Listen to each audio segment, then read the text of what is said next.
Welcome to Catapult Leaders Conversation with Leaders. Listen in and take note as Catapult Leaders CEO, Daryl Mobley, chats with Geoff Hunt about how to take notes. Geoff Hunt is Catapult Leaders Chief of Student Presentations. I am really excited today because I wanted to talk about the value of note-taking. And that is really one of the hidden, I believe, secrets of achieving success in business and maybe even in a broader context in life. Today, we're very fortunate to have Geoff Hunt. You know Geoff as the Chief of Student Presentations. Geoff is also a chief friend of mine. So we're all going to benefit from this. And I'm going to ask him some questions about note-taking. What I want you to do is take these notes. If you've got a pencil and pen, take notes on what you hear him say, because if you use these tools and techniques that you hear, you can change your outcomes. And life is all about changing outcomes. Geoff, you ready to go? Yes, I am.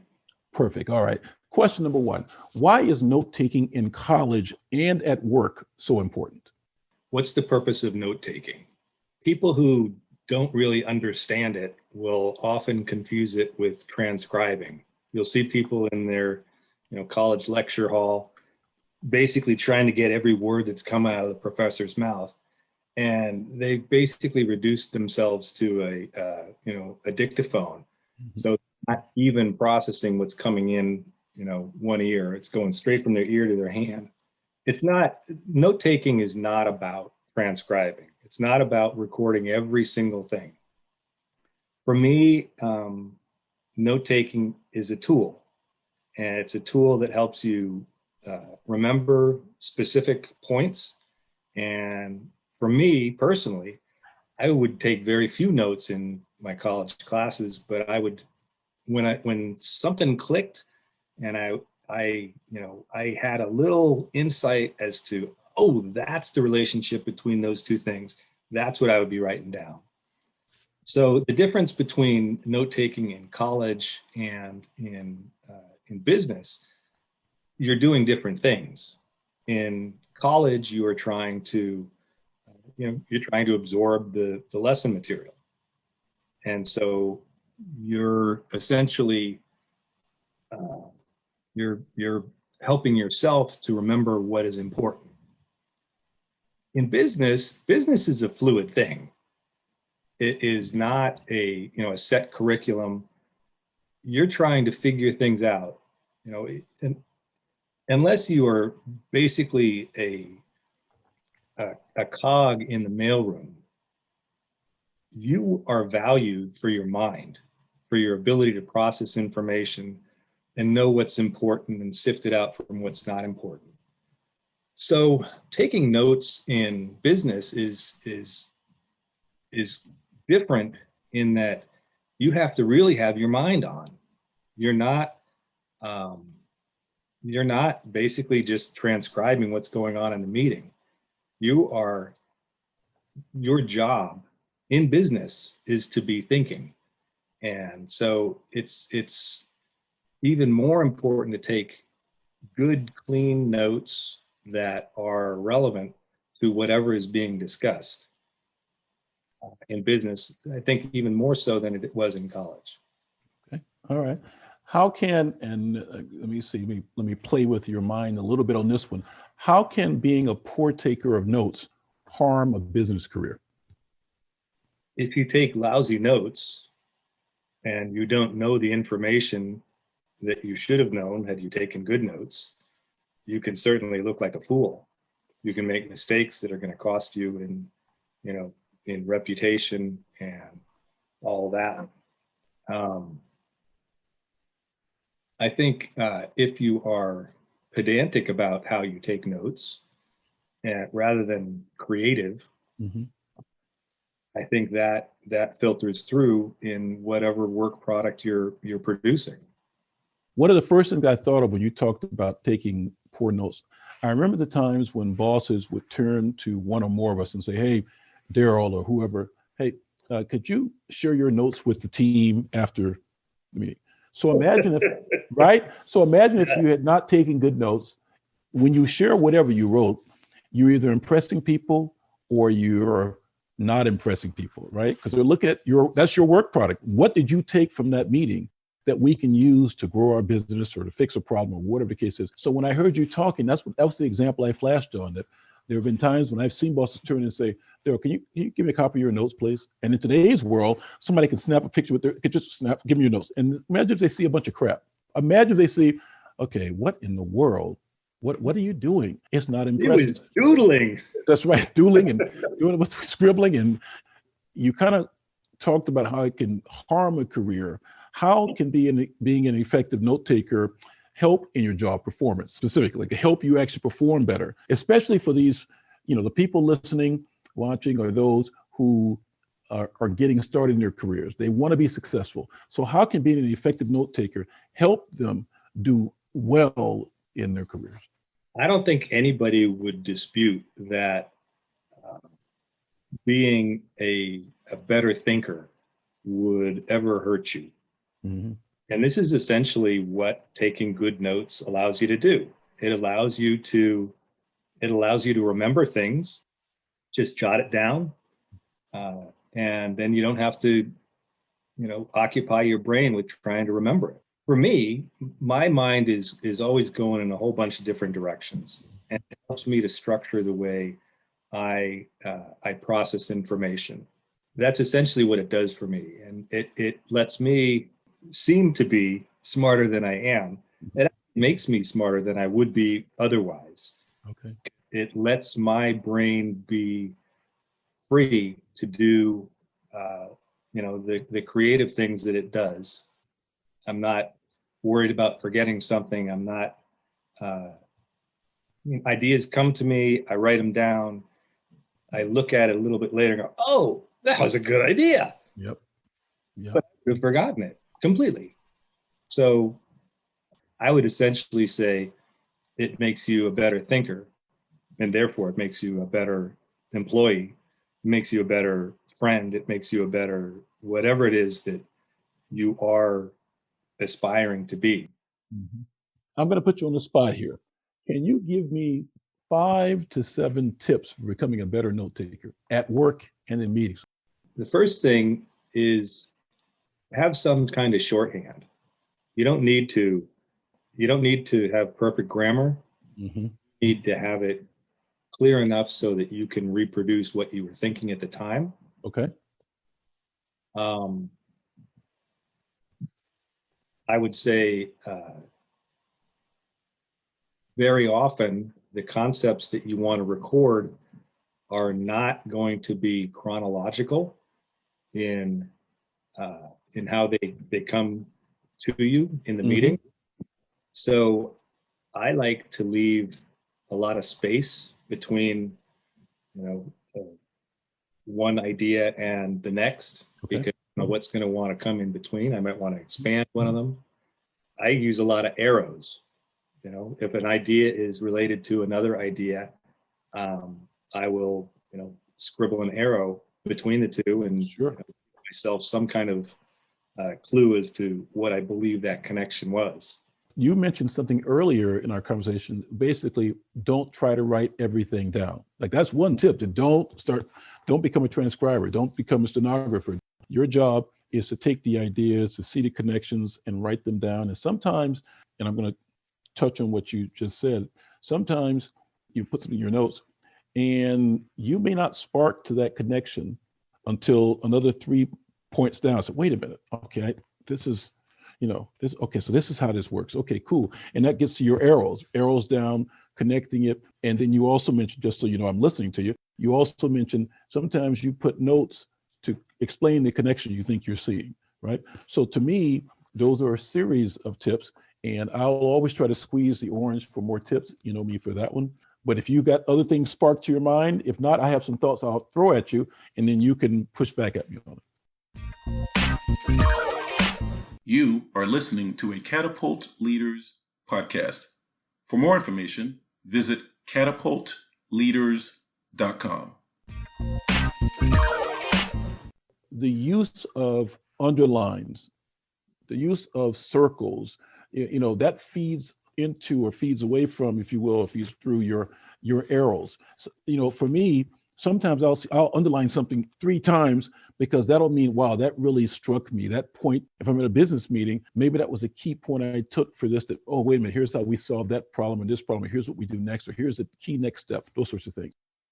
I often will have a little section, usually in the bottom right-hand corner, that is just questions that have come to mind. Mm-hmm. Very often, when you're studying a problem, the problem is largely solved if you can figure out what the right question to ask is. Bingo. Yes. And so I remember being in business meetings where we were going around and around and around and around and around, and it would suddenly go bam in my head. What is the problem we're trying to solve? And that's often lost. Yes. Because, businesses are they're machines, they're mechanical things that it's hard to steer. And if particularly in a big company, Mm-hmm. really hard to steer and change direction. And sometimes that's the important thing, is to figure out, okay, what is the question that we're trying to answer here? Yes. Or why is that process not working? Question mark. Is it the size of the orifice on the machine? Mm-hmm. And I don't know. You have to find an engineer and say, does it have to be exactly that size? What's the relationship between the size of the hole and the size of the pipe that's feeding the stuff through it? Mm-hmm. Just thinking about all sorts of different processes, but you don't know. Write down the question that comes to mind, because it might not be the time in the meeting to bring it up, but it might be the most important thing that came out of the meeting. I will tell you that, once again, you said something I sparked to. The number of meetings I've been in that have gone off strategy, and this is why what you said it may be the most important point. What is the problem we're trying to solve? And I think that we should all head into meetings with that question in our minds. Ideally, you have an answer to that question, but that means you got to also prepare for the meeting. But once you're in there, make sure it's clear, either by listening. If you're junior, maybe you just kind of listen attentively and make sure, but also you can be junior and speak up to get clarity around, as you say, what is the problem we're trying to solve? And the listeners would be stunned at the number of times highly paid people in highly ranking people get completely off track. You don't have to say this if you're junior. Don't say, what are you people talking about? But the fact is, as long as you stay on track and you're taking notes based on the answers to the key question, what are we trying to solve here? Then at the end, your notes will make sense, and all the jibber jabber, of which there will be much, will fall away. And your ability to stay focused in your note taking on the problem we're trying to solve, the opportunity we're trying to reveal, is a key thing. And your point of I like preparing for it, but also your point of staying loyal to the answer, to asking the question, what is the problem we're trying to solve? Listen, most problems on our planet between peoples and countries could be solved if they started with, okay, wait a minute, I'm sorry. What is the problem we're trying to solve? And then, oh, that's the problem? Oh, we can work on that. This is cool. It's the essence of negotiating. What is the problem you want to solve? What do I need to solve? Wait a minute, maybe we can find some way to work here. And I think that that's lost. And if I will say this, for the junior manager who is capable of staying on strategy, here's what we're trying to accomplish, and I'm staying true to that. That person doesn't mean you're locked in and you can't think creatively. But if you're capable of staying on strategy in your note taking, in meetings, you will do well professionally, because that is a lost art, man. Lost. Yeah. It's crazy. Something else just popped into my head. Mm-hmm. And it's not directly related to note taking, except insofar as note taking is a mental aid. Mm-hmm. Very often, something that comes to mind, if you really think that the question might not be the question being addressed, is not really the question that needs to be addressed. Mm-hmm. taking your notes to your next meeting with your boss, who might have said something that you maybe don't agree with or whatever, and saying, could you just help me out here, boss? When we were talking about such and such in the meeting, and it seemed like we were trying to solve this problem. And it kind of occurred to me that might not be the problem that we really could make the most money solving. And you can do these things in a way that, and basically it's managing up. Yes. And you can do it in a way that makes that person not threatened by you, but rather grateful that you were in the room. That's right. Because they can then take that, and they probably will, and say, listen, it occurred to me, Mr. Vice President, that, maybe we should be asking this question. Mm-hmm. And, you're going to have to get used to having your ideas stolen. But that's, part of being on a team. You're all working together. But you can, if you are organized in your mind, in your thinking, you can improve the lot of the company and the people who have the power to advance your career. 100%. And I would, because we don't want anybody going off the reservation, Geoff is not saying embarrass your boss in front of people. In fact, you can have that conversation before you even head into the meeting. You say, hey, listen, I'm thinking X, Y, and Z. And by the way, for those who are concerned that somebody's going to steal their idea, here's the deal. If you've got good ideas, the greatest compliment you can be paid is if your boss takes it and runs with it. I said, don't worry. A lot of times people get caught up in, it's my idea. You're right. The greatest bosses will allow you to present the idea. We don't always have the greatest bosses. Sometimes we just have good bosses or okay bosses. So they may not always be about giving you credit, but that's okay. Your task, your job is to help that business grow or develop or solve the problem or address the issue or whatever it is going on. Your job is to do that. And if you continue to do that consistently, you will get your just desserts sooner rather than later. One of the things I advise people to use is a little bit of structure in their note taking. Like, I'm a big believer in the Cornell system.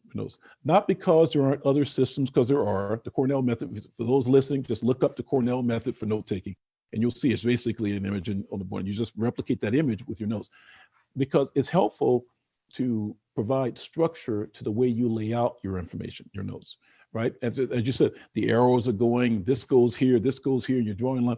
And what the Cornell note-taking method does is it gives some structure to the way you lay things out on a page. It's not overbearing, it's not heavy duty, just a way to think about, okay, draw that line, stuff's over here. For those of you who don't know the Cornell method, just Google it, look it up, you see what I'm talking about. You draw the line, and on the left side, you write this stuff, and on the right side, you do this. And then you can do arrows, underlines, bolds. If you take a highlighter with you, you can highlight things to your heart's content.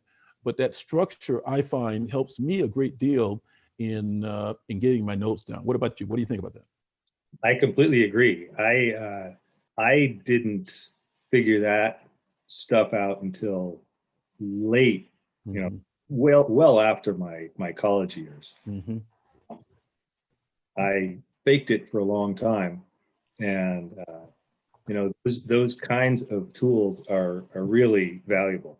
Mm-hmm. It's like learning from other people's mistakes and learning from other people's successes. Yes. Yeah, whenever it's possible. So I'm completely with you on that. Perfect, man. Well, you have been fantastic. I love the back and forth conversation, and you gave me a chance to throw a few tips in there. So that's always a thing. It feels good to be able to do that with you because you have all these answers. But I want to thank you so much, and I want to thank you for everybody. Listen to this again. Take notes, maybe even using the Cornell method. Take notes on what you heard. And the most important thing you can do with the information you've heard today is start putting it in use immediately. Don't wait.